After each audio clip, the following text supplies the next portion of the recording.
ಪೂರ್ವಾದಿ ಮುನಿಗಳ ಸಾಧನೆಯನ್ನು ಕೂಡ ಮಾಡಿದಾರ ಅವರು. ಅವ್ರು ಯಾರು ಹೋದ್ರು ಬಡದ್ರು ಅದೊಂದು ಆಶೀರ್ವಾದ ತಿಳ್ಕೊಳ್ಳಿ. ಯಾಕಂದ್ರೆ ಯಾವಾಗಲೂ ಒಂದು ರಫ್ ಆಗಿರೋದು ಕಲ್ಲುಗಳು ಕೆಲವು ರಫ್ ಅಂಡ್ ಟಫ್ ಆಗಿರ್ತದೆ. ಆ ಕಲ್ಲಲ್ಲಿ ಉಜ್ಜಿದಾಗ ಸ್ವಲ್ಪ ನಾವು ನೈಸ್ ಆಗ್ತೀವಿ, ಅರ್ಥ ಆಗ್ತಿಲ್ಲ. ಹಾಗಾಗಿ ರಮೇಶ್ ಅವರು ಬಹಳ ವರ್ಷಗಳಿಂದ ಅವ್ರ ಜೊತೆ ಇದ್ದಾರೆ. ಬಹಳ ಯಾಕೆ ನೀವು ಮಾತಾಡ್ಲಿಕ್ಕೆ ಎದುರ್ಕೋಬಾರ್ದು, ಅದು ನಿಮ್ಮ ಬಗ್ಗೆ, ನಿಮ್ಮ ಒಂದು ಪರಿವರ್ತನೆ ಬಗ್ಗೆ ಪುಟ್ಟರಾಜಣ್ಣವರ ಬಗ್ಗೆ ಮಾತಾಡಿ. ಎಲ್ಲ ಧ್ಯಾನಿಗಳಿಗೂ ನನ್ನ ಉತ್ಪೂರ್ವವಾದ ವಂದನೆಗಳು. ಫಸ್ಟ್ ಆಫ್ ಆಲ್ ಈ ಒಂದು ಧ್ಯಾನ ಕಾರ್ಯಕ್ರಮ ನಡೀಬೇಕಾದ್ರೇ ಫಸ್ಟ್ ನಮಗೆ ಜಾಗ ಮೇಯ್ನು.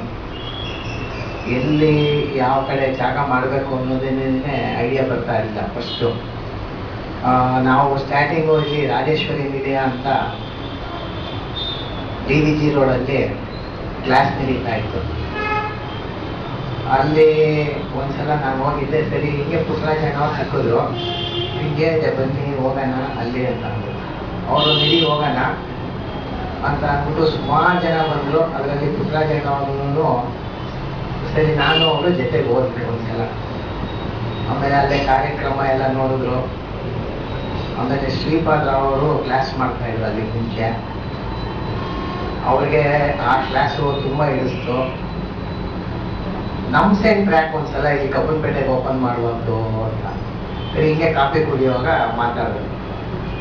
ಸರಿ ಊನಣ್ಣ ಮಾಡ್ಬೋದು, ಒಳ್ಳೇದು, ಸರಿ ಮಾಡೋಣ ಅಂತ ಅಂದ್ಬಿಟ್ಟು ಸರಿ ಶ್ರೀಪಾಲ್ ಅವ್ರಿಗೆ ಇದಕ್ಕೆ ಆಯಿತು ಮಾಡಿ ಕ್ಲಾಸ್ ಮಾಡಿ ಅಂತ. ಸರಿ ಎಲ್ಲೇನೋ ಮಾಡೋದು ಅಂದ್ರೆ ಎಲ್ಲ ಏನೋ ಮಾಡೋದು, ನಮ್ಮದೇ ಇಲ್ಲೇನೋ ಜಾಗ, ಸರಿಯೋ ಮಾಡೋಣ ಅಲ್ಲೇನೆ ಅಂದ್ಬಿಟ್ಟು ಸರಿ ಅವಾಗ ತಾನೇ ಬಾಡಿಗೆ ಖಾಲಿ ಮಾಡಿದ್ರು. ನೋಡಿ, ಒಂದಕ್ಕೆ ಒಂದು ಯಾವ ಥರ ಒಂದು ಚೈನ್ ಲಿಂಕ್ ಇರುತ್ತೆ ಅನ್ನೋದಕ್ಕೆ ಅದೇ ಕಾರಣ. ಬಾಡಿಗೆಗಿತ್ತು ಈ ಪೊಸಿಷನ್ ಫುಲ್ಲು ಖಾಲಿ ಆಗೋಕ್ಕೂ ಅಲ್ಲಿ ಪುಟ್ಟರಾಜಣ್ಣ ಹೋಗೋಕ್ಕೂ ಸೇಮ್ ಟೈಮು. ಸರಿ ಓಪನಿಂಗ್ ಆಯಿತು ಒಂದ್ಸಲ.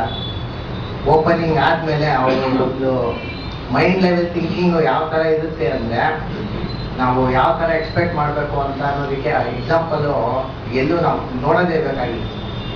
ಸರಿ ಫಸ್ಟು ಇಲ್ಲಿ ಇಷ್ಟು ಗೋಡೆ ಇತ್ತು. ಜನ ಜಾಸ್ತಿ ಆಗ್ತಾ ಇದ್ದಂಗೆ ಏನಣ್ಣ ಅಂದರೆ ಈಗ ಹೊಡೆದಾಕೋ ಗೋಡೆ, ನಾವೆಲ್ಲ ತುಂಬ ತಮಾಷೆ ಅನ್ಸ್ತಾವೆ, ನಾವು ಮುಂದೆ ರೇಗಿಸ್ತಾ ಇದ್ವಿ. ಬರಲಿ ಬಿಡ ಹೊಡೆದಾಕೋ, ಏನಾಗಿತ್ತು ಆಗಲಿ ಅಂದ್ಬಿಟ್ಟು ಅವರು ಗೋಡೆ ಹೊಡೆದಾಕಕ್ಕೆ 15 ದಿವಸಕ್ಕೆ ಮುಂಚೆ ಅವ್ರಿಗೆಲ್ಲರೂ ಭಯ ಇಕ್ಸಿದ್ರು. ನೀವು ಒಬ್ಬನೇ ಇದೆಯಾ, ನೀನು ಸಪ್ರೇಟಾಗಿ ಒಂದು ರೂಮ್ ಇರಬೇಕು, ನಿಮಗೆ ಅವರು ಬರ್ತಾ ಇರ್ತದೆ, ಅವಾಗೆಲ್ಲ ನಿಮ್ಗೆ ಹೆಂಗೆ ಏನು ಎತ್ತ ಅಂತ 5 ವರ್ಷ 4 ವರ್ಷ ಮುಂಚೆನೇ ಪ್ರತಿಯೊಂದು ಒಬ್ಬೊಬ್ರಿಗೂ ಯಾವ ಥರ ಆನ್ಸರ್ ಕೊಟ್ಟರು ಅಂದರೆ ಅವರು ಮುಟ್ಟು ನೋಡ್ಕೊಬೇಕು. ತಿರ್ಗಾ ರಿವರ್ಸ್ ಏನು ಹೇಳಲೇಬಾರ್ದು. ಆ ಥರ ಒಂದು ಆನ್ಸರ್ ಕೊಟ್ಬಿಟ್ಟು ಗೋಡೆ ಹೊಡೆದಾಕಿಸ್ಬಿಟ್ಟು ದೊಡ್ಡದಾಗಿ ಒಂದು ಧ್ಯಾನ ಮಂದಿರ ಮಾಡಿ ಈ ಒಂದು ಧ್ಯಾನ ಎಲ್ಲರಿಗೂ ಸಿಗ್ಲಿ ಅಂದ್ಬಿಟ್ಟು ಎಲ್ಲರಿಗೂ ಪ್ರತಿಯೊಬ್ಬರಿಗೂ ರೋಡಾಗ ಹೋಗೋರಿಗೆ ಇದು ಮಾಡೋರಿಗೆ, ಆಮೇಲೆ ಪ್ರತಿ ಸೋಮವಾರ ಎಲ್ಲರಿಗೂ ಇಟ್ಕೊಂಡು ಫೋನ್ಗಳು ಮಾಡೋದು, ರೋಡಾಗ ಹೋಗೋರು ಕರೆಯೋದು ಎಲ್ಲ ಮಾಡಿಸೋದು. ಆಮೇಲೆ ಎಲ್ಲದಕ್ಕಿಂತ ಹೆಚ್ಚಿನಾಗಿ ಒಂದು ಮಹತ್ವದ ಕಾರ್ಯ ಅಂದರೆ ನಾನ್ ವೆಜ್ ಹಿಂಸಾ ಪ್ರವೃತ್ತಿ. ಜೀವನದಲ್ಲಿ ಇಲ್ಲಿವರೆಗೂ ನಾವು ಹಿಂಸಾ ಪ್ರವೃತ್ತಿಯಲ್ಲಿ ಇರ್ತೀವಿ. ಪ್ರತಿಯೊಬ್ಬ ಮನುಷ್ಯನು ಅಲ್ಲಿವರೆಗೂ ಹಿಂಸೆ ಅನುಭವಿಸ್ತಾನೆ ಇರ್ತಾರೆ. ಅದು ಯಾವ ಥರ ಅಂದರೆ ಕೆಲವರು ಸಂಬಂಧದಲ್ಲಿರ್ಬೋದು, ಕೆಲವರು ಕಾಯಿಲೆ ಬಿದ್ದಿರ್ಬೋದು, ಕೆಲವರು ಹಣಕಾಸಿನ ಮುಗ್ಗಟ್ಟಿನಲ್ಲಿರ್ಬೋದು, ಕೆಲವರು ಅವರು ಅಣ್ಣ ತಮ್ಮದಿರೋ ಸಂಸಾರ, ತಂದೆ ತಾಯಿನಲ್ಲಿ ಹಿಂಸೆ ಇರ್ಬೋದು. ನೀವು ಹಿಂಸಾ ಪ್ರವೃತ್ತಿ ಎಲ್ಲಿವರೆಗೂ ಮಾಡ್ತೀರಾ ಅಲ್ಲಿವರೆಗೂ ಒಂದಲ್ಲ ಒಂದು ರೀತಿ ಹಿಂಸೆನ ಅನುಭವಿಸ್ತೀರಾ. ಅದು ಕಟ್ಟಿಟ್ಟು ಬುದ್ಧಿ. ನೀವು 1 ವರ್ಷ ಬಿಟ್ಟು ನೋಡ್ರಿ, ಅಹಿಂಸಾ ಪರಮೋ ಧರ್ಮ ಪ್ರತಿಯೊಂದರಲ್ಲೂ ಅಬ್ದುಲ್ ಕಲಾಂ ಅವರ ಅಹಿಂಸೆ ಬೋಧನೆ ಮಾಡೋರೆ, ಮಹಾತ್ಮ ಗಾಂಧೀಜಿಯವರು ಮಾಡೋರೆ. ಆಮೇಲೆ ಅಮಿತಾಬ್ ಬಚ್ಚನ್ ಜೈವಾದ್ ಮೊನ್ನೆ ಯಾವುದೋ ನಾನು ಮ್ಯಾಗ್ಝಿನ್ ಓದುವಾಗ ಅವರಿಬ್ಬರದು ಹೇಳೋದು. ಸುಮಾರು ವರ್ಷ ಆಗೈತೆ ನಮ್ಗೆ ಅವರು ಬಿಟ್ಟು. ಈ ಅಹಿಂಸೆನ ಉಗ್ದಿ ಹೇಳೋರು. ಯಾರನ್ನ ಇಲ್ಲ ಸೇವೆ ಒಂಚೂರು ತಗೊಂಡೆ ಅಂದರೆ ಅದಕ್ಕೂ ಉಗಿಯೋರು.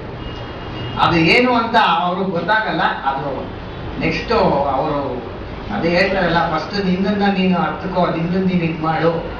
ಪುಟ್ಟರಾಜು ಅವ್ರ ಜೊತೆ ಯಾವ್ದು ಒಂದು ಘಟನೆನ ನಮ್ಗೆ ಅವರಲ್ಲಿ ಒಂದು ಘಟನೆ ಏನು ಅಂದ್ರೆ ಅಹಿಂಸೆಯನ್ನ ಒಂದು ಯಾರು ನಾನ್ ವೆಜ್ ತಿಂತಾರೆ ಅವ್ರಿಗೆ ಬಹಳ ಬೋಧನೆ ಮಾಡಿ ಈ ಒಂದು ಸೆಂಟ್ರ್ ಬರೋರಿಗೆ 60ರಿಂದ 70 ಜನರವರೆಗೂ ನಾನ್ ವೆಜ್ ತಿನ್ನೋರು ಬಿಟ್ಟವ್ರೆ. ಅದೊಂದು ಗ್ರೇಟ್.